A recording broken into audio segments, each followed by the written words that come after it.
capítulo 4 de Deuteronômio continua com as orientações de Moisés ao povo, o ensino de Moisés. A partir do verso 5, a gente vê Moisés falando do ensino, o ensino das leis e estatutos, o juízo de Deus, que Deus tinha pedido para que ele falasse para o povo. E veja, irmãos, os juízos, os estatutos, as leis, para que o povo as praticasse. Não era um treinamento teórico, não era simplesmente um ensinamento teológico, sabedoria teológica. Não, era sabedoria prática. Guardar, praticar. Essa deve ser a conduta, Moisés dizia para o povo, deve ser a conduta de vocês na nova terra. Vocês devem guardar e praticar, porque isso vai ser a sabedoria e o entendimento aos olhos do povo. Os povos vão olhar e vão ver como esse povo é sábio, como esse povo é entendido, por causa da guarda dos mandamentos de Deus, por causa da guarda, da observância dos estatutos. Veja, irmãos, isso era uma missão evangélica. Eles deviam demonstrar, eu já disse isso, eles deviam demonstrar aos outros povos como era bom obedecer a Deus. E agora chegamos no verso 8. Verso 8. Vamos ver o verso 8, por favor, junto comigo. Que gente há tão grande, que tenha estatutos tão chegados a si como o Senhor, nosso Deus, todas as vezes que o invocamos. Deuses chegados. A diferença entre o povo de Israel e os outros povos é que o Deus de Israel, o único Deus, o Deus verdadeiro, o Deus poderoso, se achegava próximo deles, estava junto deles e estava dando a eles normas, estatutos, juízos. Qual era o objetivo para isso tudo? Era para que o povo de Israel representasse o Deus verdadeiro naquele meio de povos politeístas, que tinham muitos deuses. Mas ainda, continuando no texto de Deuteronômio, diz assim: cuide para não esquecer, que estejam no seu coração, isso é, na sua mente. Não esqueçam, ensinem aos filhos. Ensinem aos filhos. Por que, irmãos, ensinar aos filhos? Porque quando ensinamos aos filhos, nós perpetuamos aquele conhecimento. Nós deixamos aquele conhecimento perene. Ele não morre. E era preciso, então, ensinar aos filhos. Ainda no mesmo capítulo 4, nos versos 32 a 35, Moisés está lembrando o povo de algumas coisas, da libertação de Israel. Ele diz assim: a libertação, nunca ninguém viu uma libertação como a libertação que houve do povo de Israel do Egito. Tirou da escravidão, verso 34. Tirou da escravidão do Egito com provas, sinais, milagres, combate.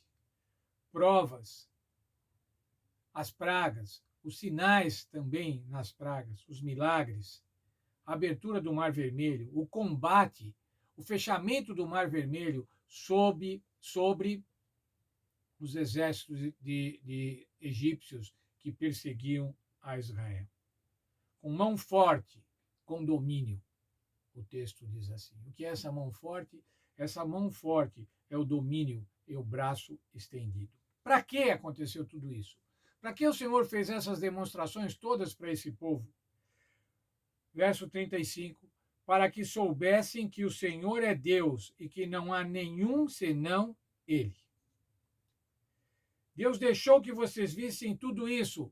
Para quê? Para que soubessem que o Senhor é Deus e que não há nenhum senão Ele.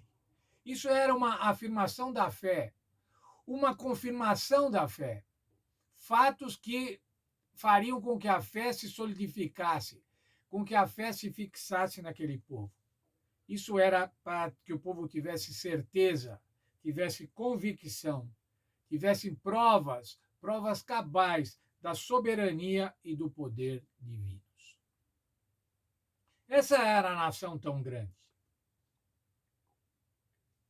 E Moisés estava relembrando a ele tudo aquilo que ele fez. Como é que nós podemos, irmãos, aumentar a nossa fé hoje? Lembrando tudo que o Senhor Deus já fez.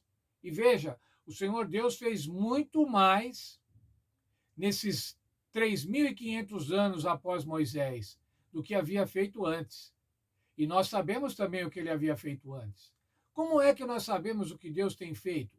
Como é que nós sabemos os milagres que Deus tem feito? Como nós sabemos os sinais que Deus tem feito ao longo da história? Estudando a sua palavra, estudando a Bíblia Sagrada. Temos hoje a palavra de Deus. O testemunho da palavra de Deus é o testemunho de milagres, sinais e vitórias efetuadas pelo Salvador. O povo de Israel tinha naquele momento registros históricos e registros concretos, visuais, que eles haviam presenciado.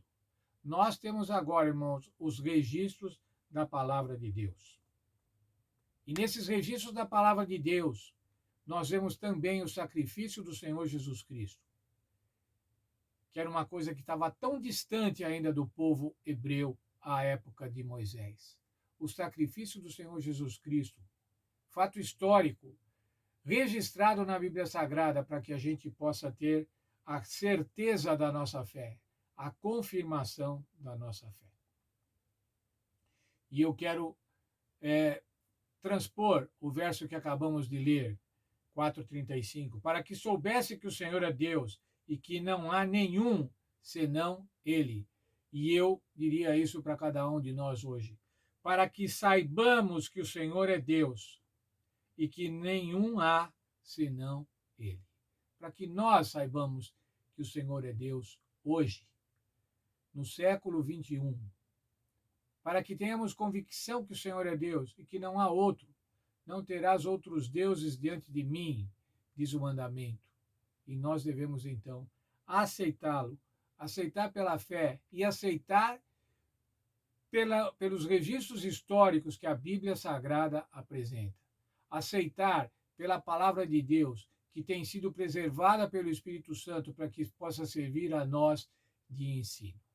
Que Deus nos abençoe, irmãos, e que essa nação grande que era Israel, naquela época, estava se formando uma nação grande.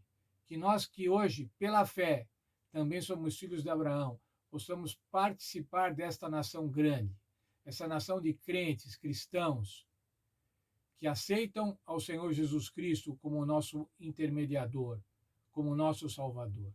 Que Deus abençoe a cada um de nós, que fazemos parte desta nação tão grande.